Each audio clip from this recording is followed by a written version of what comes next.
look, human beings, we can't help ourselves but compare ourselves to others.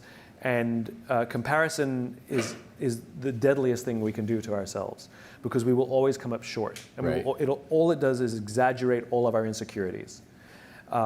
It's okay to enjoy other people's success, but you let them live their lives and you live your life. Oh, and by the way, they're curating their social media. That's not really their life.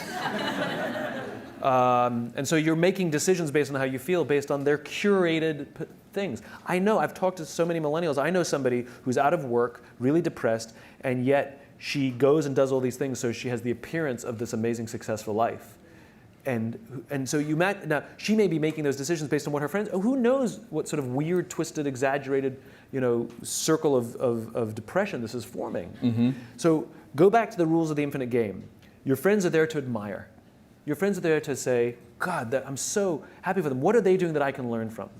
I'll give you an example. So we can all fall into this trap. So, in my business, authors and speakers and folks like us, we're all comparing ourselves to each other, and sometimes it can get silly and competitive.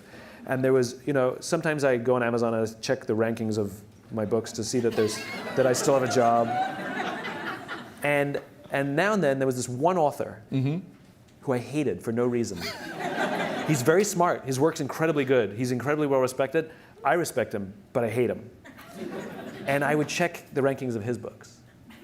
And when I was ahead, I'd be like, yes. And when he was ahead, I was like, right? It would drive me crazy. And I had this weird abstract competition. Same thing, right? Social media happened to be Amazon rankings. Right. And I would check in all the time. I'd always check in, mine, his, nobody else, just mine and his. Anyway, I was at an event and we were interviewed together on the same stage. And the interviewer decided to let us introduce each other. So I went first. I had to introduce him. And this is what I said. I looked at him and I said, you make me very insecure. I said, because all of your strengths are all of my weaknesses.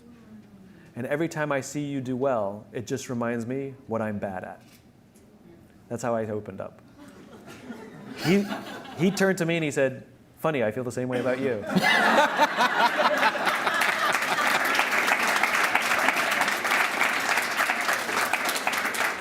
And now we love each other. Because I realized that he's really good at what I'm bad at. So by me getting to know him and really learning to love him, I'm realizing I'm getting better at those things. And I'm taking more pride in the things that I'm good at rather than thinking I have to be good at everything he's good at, right? So it's healthy to grow our own strengths and rather than be intimidated by the strengths of others.